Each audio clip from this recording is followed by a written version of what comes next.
이사야 22장 10절에서 14절 말씀을 통해서 여호와를 앙망하라, 여호와를 앙망하라, 이런 제목으로 말씀의 은혜를 사모하도록 하겠습니다.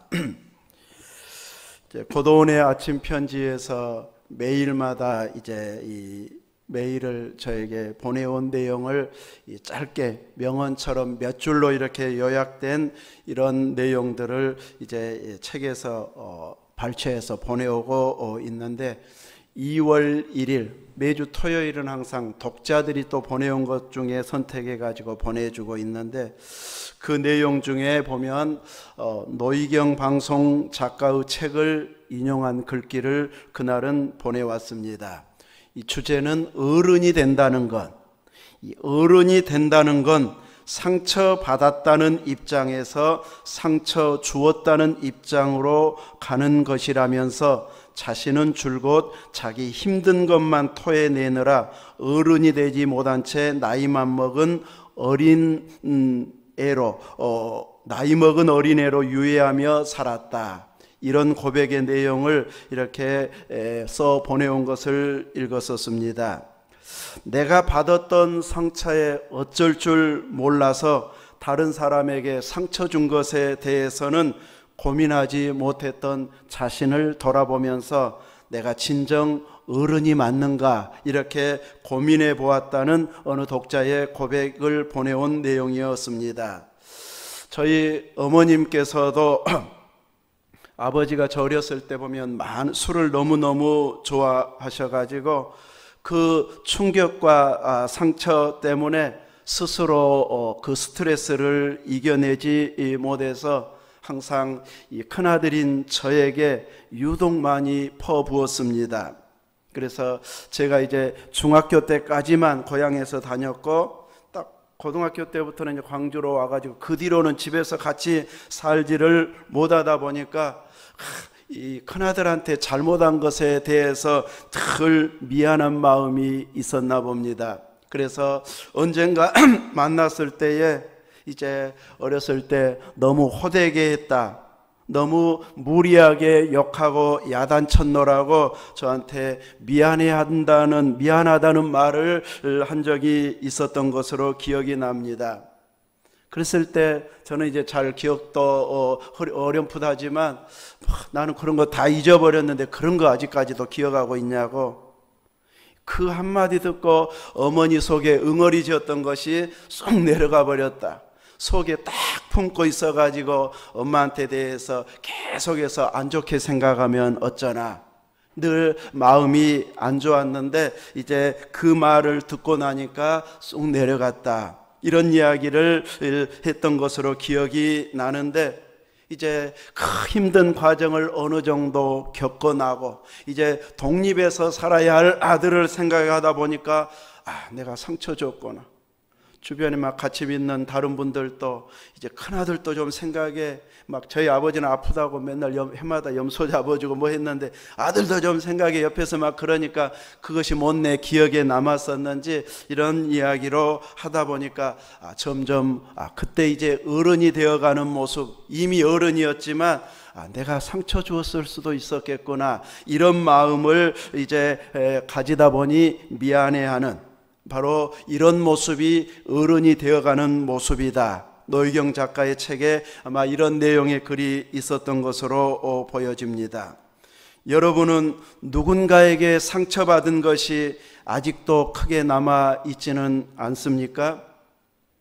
아마 우리는 누군가에게 상처받은 사람은 그 상처가 남아있기 마련입니다.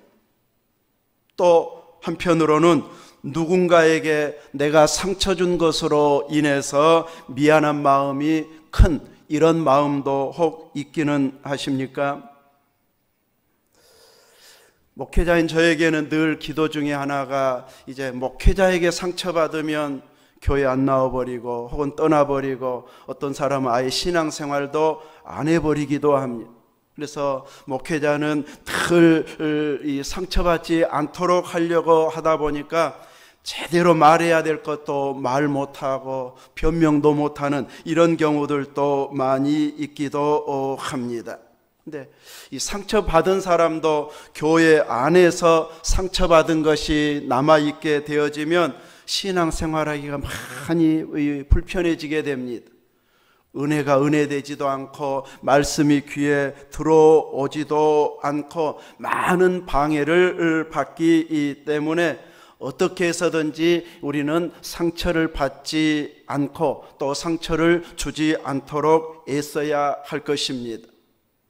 그러나 목회자도 사람이고 성도들도 사람들이다 보면 이제 나는 상처 줄 것이라고 생각하지 못했던 말이나 행동 때문에 누군가는 상처가 되어질 수도 있습니다. 나는 그런 의도로 말한 것이 아니어도 받은 사람은 이제 딱 이렇게 그 상처받을 의도로 들을 수 있기도 합니다. 나는 우리끼리 이제 둘이만 이야기했다고 생각하는데 누군가는 지나가면서 그 말을 듣고 상처받는 이런 경우도 있을 수 있습니다.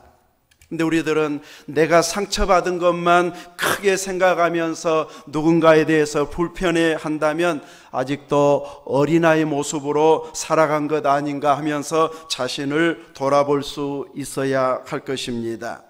이제 우리들은 혹시라도 이제 내 위치에서 상처를 주면은 많은 사람들이 크게 상처받을 수 있다는 것을 알고 내가 다른 사람에게 상처 주지 않아야지, 이런 마음으로 우리의 말과 행동들을 조심하게 되어진다면 우리로 인해서 힘이 되고 위로가 되고 또 함께 기도하고 싶은 이런 위로자로서의 역할을 감당할 수 있게 되어질 것입니다.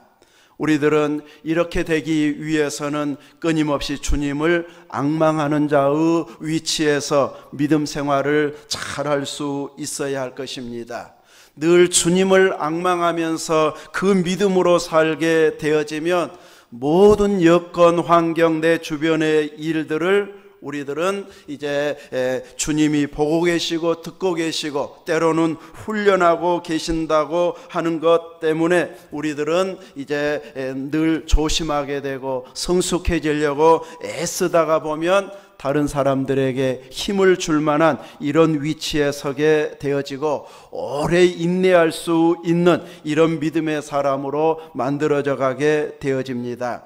오늘 10절 11절 말씀에 보면 또 예루살렘의 가옥을 계수하며 그 가옥을 헐어 성벽을 견고하게도 하며 너희가 또 옛 못의 물을 위하여 두 성벽 사이에 저수지를 만들었느니라.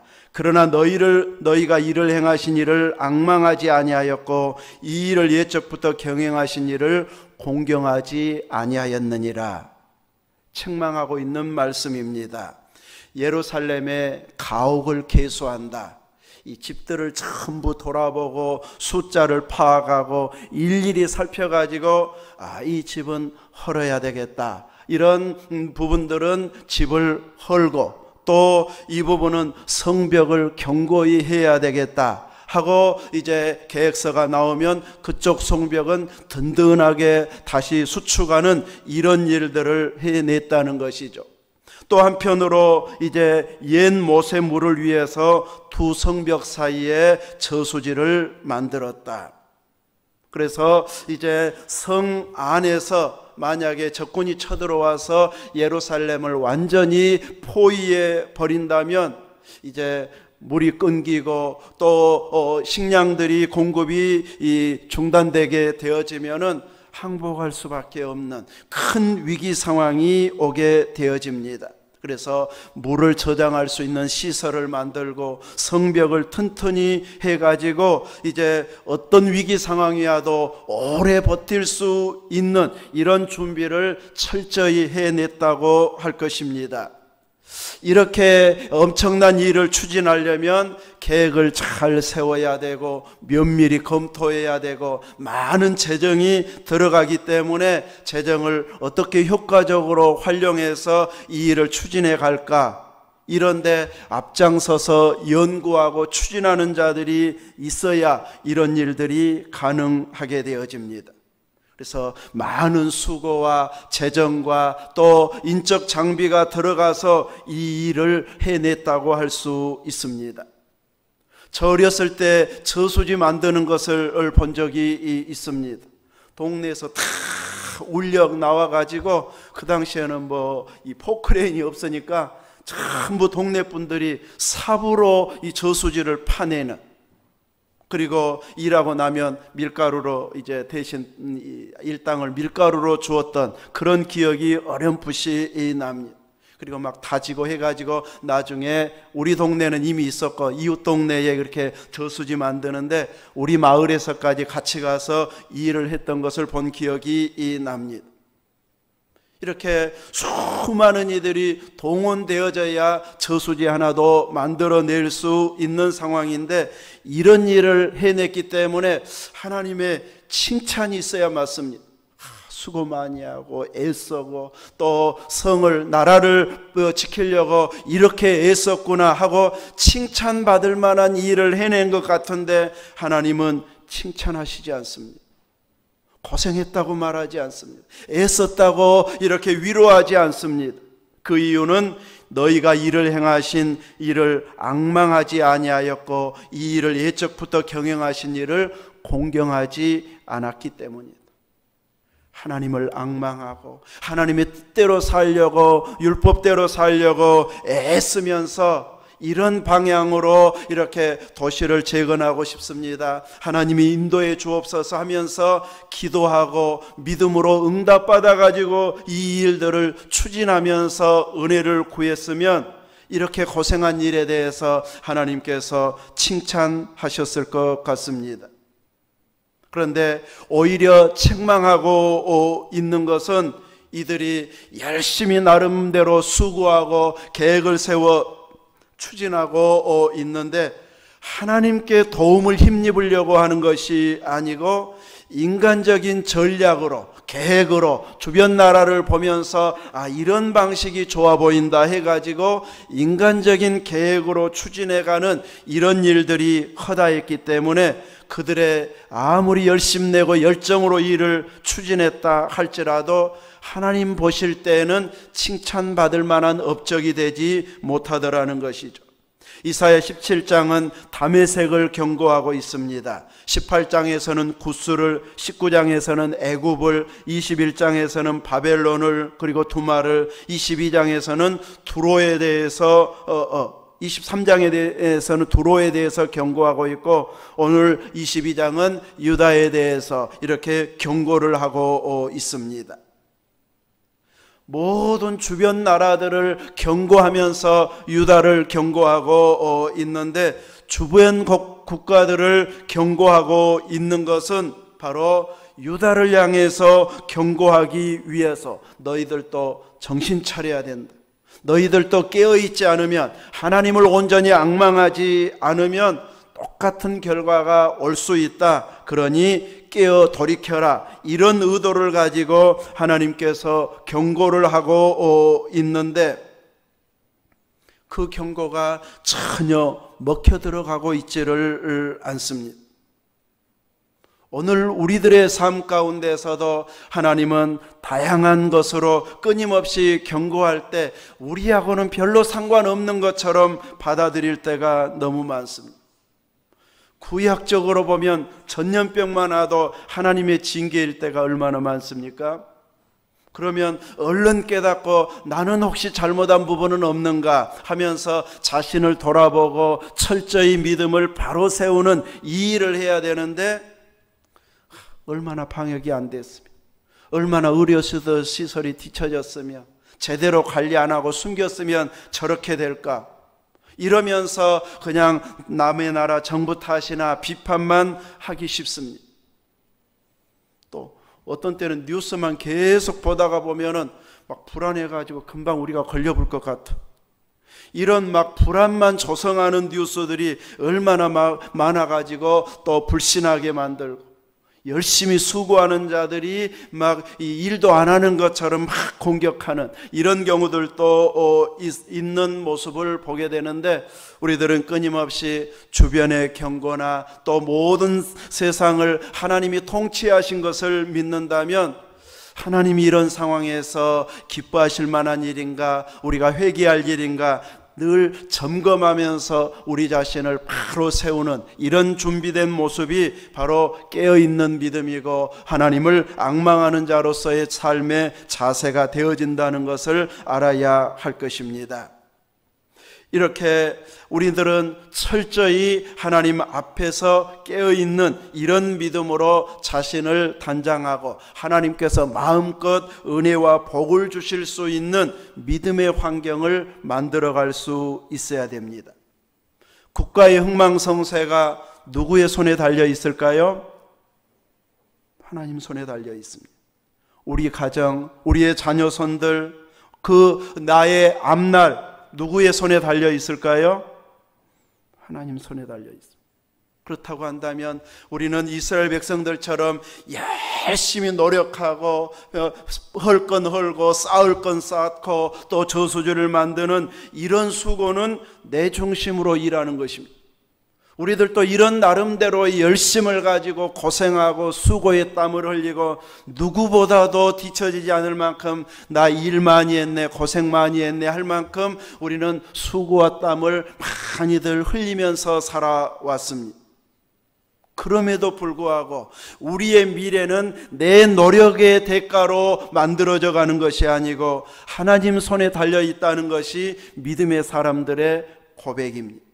그러므로 우리는 하나님을 제외시키고 노력하는 이런 열심을 보이는 것은 유대의 모습이나 다를 바가 없는 것이고, 노력은 하되 늘 하나님 앞에 겸손히 엎드리고 내가 이렇게 노력하고 수고의 땀을 흘려도 하나님이 도와주시지 않으면 나는 아무것도 아닙니다 하면서 오직 하나님의 도움만 구하면서 나아가는 자세, 이것이 여호와를 앙망하는 자세, 주를 따르고 통치자 대신 왕 대신 그분을 인정하는 자세로 살아가는 우리의 모습이 되어집니다.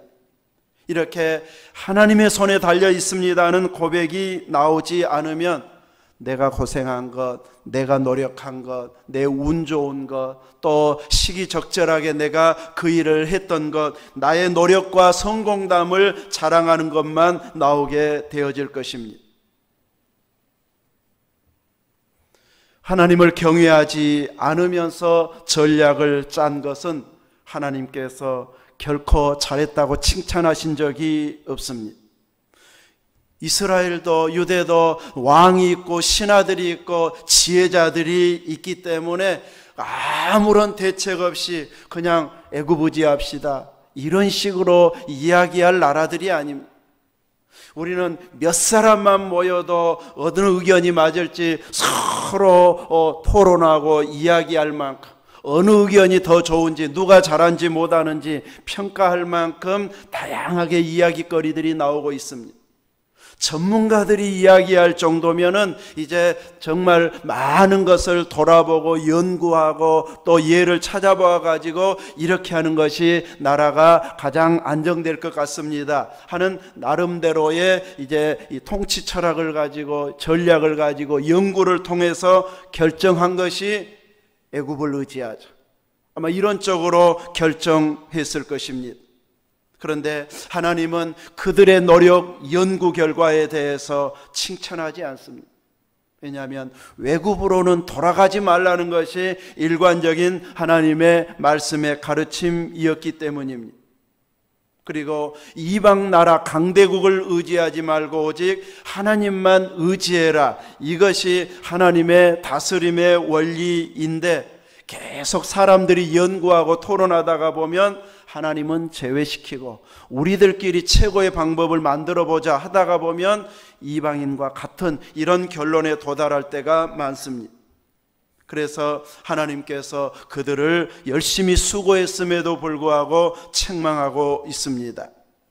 12절에 그날의 주 만군의 여호와께서 명령하사 통곡하며 애곡하며 머리털을 뜯으며 굵은 배를 띠라 하셨거늘, 그날이 좋은 영광의 날이 아닌 하나님의 심판의 날이 오기 때문에 이제 하나님 앞에 철저히 회개하고 우상 숭배한 것 회개하고 이방 나라 신 섬기고 또 이방 나라를 의지했던 것 철저히 회개하고 이런 재난이 오는 것에 대해서 긍휼을 구하면서 애곡하고 머리털을 뜯으면서 굵은 배를 띠면서 회개 운동이 일어나야 되는데 이렇게 하라고 선지자를 통해서 외쳤는데 결과는 어떻게 행동하고 있습니까? 13절에 오히려 너희가 기뻐하고 즐거워하여 소를 죽이고 양을 잡아 고기를 먹고 포도주를 마시면서 뭐라고 합니까?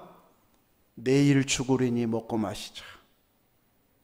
우리나라가 곧 망한다. 누가 이런다면은 망한다면 그 사이에 우리가 다 써버리고 죽자. 이렇게 말할 사람들이, 이렇게 행동할 사람이 있을 것입니다. 지금 유대 안에서 그런 식으로 행동한다는 것이, 철저히 회개하고 돌이키는 이 회개 운동이 일어나야 되는데 이제 선지자들의 말에 아주 대적한다는 듯이 보란 듯이 기뻐하고 즐거워하고 짐승 잡아 먹이면서 포도주 마시면서 내일 죽을 것인데 오늘 잘 먹고 잘 마시자, 내일은 없다, 이런 식으로 살아버리니까 하나님께서 그들에 대해서 진노하면서 이 죄악은 14절에 있는 것처럼 너희가 죽기까지 용서하지 못할, 하나님을 대적하는, 보란듯이 우리는 이렇게 살 것입니다 하는 하나님을 대적하는 자세로는 하나님의 긍휼을 입을 수 없고 그들이 죽는 날까지 용서받지 못할 하나님을 대적하는 행동이라 이렇게 지적하고 있습니다. 사람은 연약하기 때문에 실수할 수 있습니다. 그래서 그 실수했을 때 하나님의 이제 심판이 임한다고 하는 책망을 들을 수 있습니다. 그럴 때에 우리가 이걸 제대로 생각 못했구나, 눈앞의 것만 보고 멀리를 보지 못했구나 생각하고 철저히 회개하면 하나님께서 용서하시는데, 그때는 그렇게 무디어지기 시작하면 회개의 마음조차도 안 생겨버리는 것이 문제입니다. 에디슨은 실패는 성공의 어머니다 이렇게 말을 했는데, 이제 꼭 실패할 필요는 없지만 어떤 일을 시도했다가 발명을 시도했다가 실패한 것을 거울 삼으면 다시는 그 실패를 줄일 수 있는, 안 할 수 있는 이런 삶으로 딱 만들어가면은 결국은 성공하게 되어진다는 것이.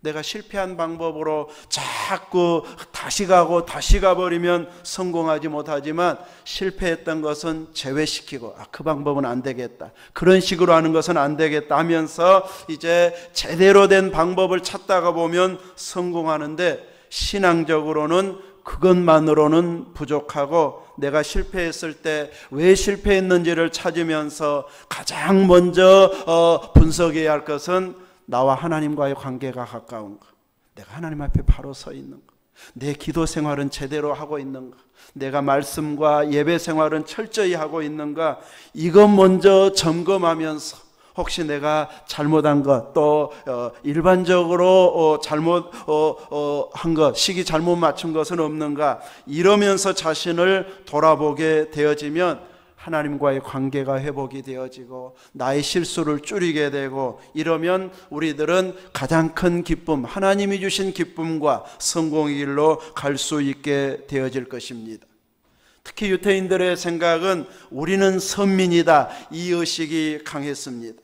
그래서 하나님이 우리를 택해 주신 선민이기 때문에 우리가 힘들면 하나님은 당연히 도와줘야 되는데, 도와주지 않으면 우리 하나님 맞습니까? 우리 선택해 준 건 맞습니까? 하면서 대드는 모습, 이것이 바로 유대와 이스라엘의 타락한 시대의 모습이었습니다.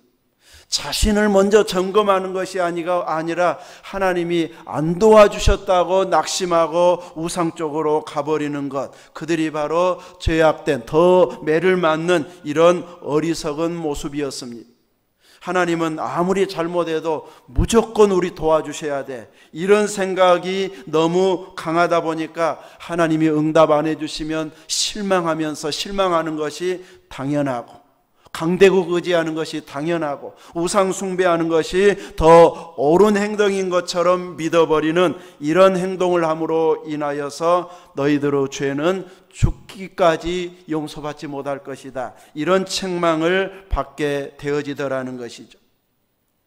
오늘 우리는 유다를 향한 책망의 말씀, 경고의 말씀을 본문의 내용이지만 우리는 유다를 향한 경고이기 때문에 나하고는 아무 상관없네, 우리나라하고는 상관없네 이래버리면은 제대로 하나님의 말씀을 보고 있는 것이 아닙니다.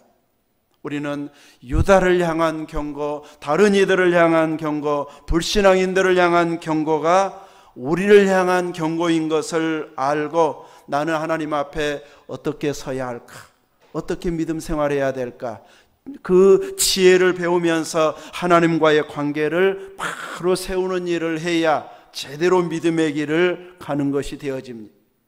그래서 유다를 책망하는 본문의 말씀이지만 제목은 여호와를 앙망하라입니다. 우리는 이런 실수를 반복하는 자가 아니고 제대로 하나님을 앙망하는 자가 되어져서 하나님을 신실하게 믿을 수 있는 그 믿음의 길을 가는 것, 이것이 우리가 가야 할 신앙의 길임을 알고 내 자신들, 우리 자신들이 철저히 하나님의 은혜를 사모하고 그분을 앙망하면서 그분이 주신 힘으로 살아가리라, 이런 자세가 살아있게 되어진다면 우리의 장래에 대해서, 국가의 장래에 대해서, 우리의 자녀손들에 대해서 걱정할 필요 없이 하나님 손에 맡겨버리면 될 것입니다. 그러나 내 힘으로 잘 살겠다고 하면서 믿음을 희생시켜버린다면, 뭔가 내가 노력해야 세상에서는 성공하는데 그 노력을 위해서 예배를 포기하고 기도를 포기하고 신앙생활 열심히 내는 것을 소홀히 해가면서 적당히 하면서 노력하는 부분만 더 열심을 내게 되어진다면 우리는 방향을, 계획을 잘못 잡고 가고 있는 것이 되어집니다. 하나님의 책망할 수밖에 없는 환경을 만들어가고 있는 것이 되어져 버립니다. 그래서 우리들은 유다가 실수했던 실수를 반복하지 않기 위해서 우리의 최우선순위는 여호와를 앙망하는 것이다. 그분을 우리의 통치자로, 지금도 다스리는 자로 인정하면서 하나님 앞에 바로 서기만 하면 하나님은 우리를, 우리 자녀손을, 우리 교회를, 우리 민족을 책임져 주신다고 하는 이런 믿음의 확신을 가지고 항상 하나님의 은혜 가운데 살려고 애쓰는 것이 우리의 최우선순위가 되는 믿음의 자세가 되어져야 할 것입니다. 어떤 상황에서도 믿음을 포기하는 쪽으로 가서는 안 된다는 것이, 나이가 들어도 몸이 아파도 힘이 빠져도 이래서 나 성경 안 보고 이래서 나 예배 못 드리고 이래서 기도 못 합니다 하는 뭔가 이유를 정확하게 찾아내는 그쪽으로 우리가 열심 내기보다는 그 약해진 상황에서 그래도 나는 기도하리라, 나는 걸어다니면서 평소에 그냥 혼잣말로 하듯이 기도하고 찬송하고 주님 사랑합니다 고백하리라 하면서 내 약해진 상황에서 주님을 한 번이라도 더 부르고 그분을 사모하고 또 우리의 모든 일들을 맡기는 이런 믿음의 환경을 만들어 간다면 우리는 유다처럼 실패하지 않을 것입니다.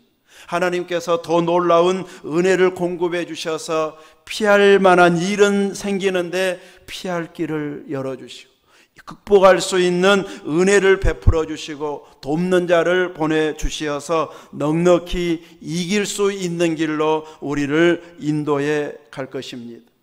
하나님을 무시하면서 먹고 마시고 즐기자, 이제 내일은 없다, 이런 자세로 반항하는 자세로 살아가는 유다인들의 모습이 아닌 울라고 하면 울고 또 엎드리라고 하면 엎드리고 통곡하라고 하면 통곡하면서 철저히 주님께 제대로 서가는 이런 믿음으로 우리가 깨어 앙망하면서 산다면 지금은 힘들어도 우리의 장래는 소망이 있고, 지금은 욕먹는 한국교회에도 이런 자세로 겸손히 엎드리면서 하나님 앞에 바로 서기를 끊임없이 구하게 되면 한국교회 내일은 소망이 있게 되어질 것입니다. 세상은 젊은 사람이 없으면 소망이 없다고 말하지만 하나님은 젊고 유능한 자를 통해서 꼭 일하시는 것은 아닙니다. 오히려 연약한 자, 나약한 자, 병든 자, 가난한 자, 약한 자를 틀어서 강한 자를 부끄럽게 하시는 분이십니다. 바로 노인 세대만 있는 이런 시골 교회를 통해서 하나님께서는 놀라운 역사를 일으킬 날도 올 수 있다는 것입니다. 우리는 젊은 세대가 없는 것 때문에 낙심하고 소망 없다고 맨날 믿음 없는 표현이나 고백할 자가 아니라 나 한 사람이라도 제대로 여호와를 앙망하고 믿음으로 깨어 있으면 하나님은 그 믿음을 통해서 산을 옮기는 역사를 일으키실 것이다. 교회를 살리는 역사를 일으킬 것이다. 이런 믿음을 가지고 끝까지 여호와를 신뢰하고 앙망하면서 끝까지 믿음 고백을 하면서 믿음의 승리자로 살아가시기를 주의 이름으로 축원합니다. 아멘. 거룩하신 하나님 감사합니다. 우리는 연약한 것 맞습니다. 상처 주기 쉬운 부족하고 부끄러운 자인 것 맞습니다. 그러나 주님이 우리를 위하시면 때로는 눈을 가리고 귀를 가리게 하셔서 상처받을 만한 일에 다른 기쁜 일이 있어서 상처받지 않게 하시고 또 잘못 들어서 상처받지 않게 할 정도로 세밀하게 역사해 주시는 하나님이심을 믿습니다. 숫자가 적고 재정이 약하고 나이가 많고 아픈 자가 많아서 소망이 없다고 믿음 없는 표현을 내 신앙 고백처럼 하는 어리석은 자 되지 않게 하시고 하나님이 우리를 기뻐하시면 하나님이 우리를 위하시면 두세 사람만 주님의 이름으로 구하면 하나님은 놀랍게 역사해 주신다고 하는 그 믿음의 말씀을 우리의 것으로 받고 끝까지 주님을 신뢰하고 앙망하면서 이 믿음을 놓지 않는 믿음의 승리자들 다 되어져서 그 믿음대로 되게 해주시는 하나님의 놀라운 일을 보게 해 주옵소서. 우리 구주 예수님 이름으로 기도하옵나이다. 아멘.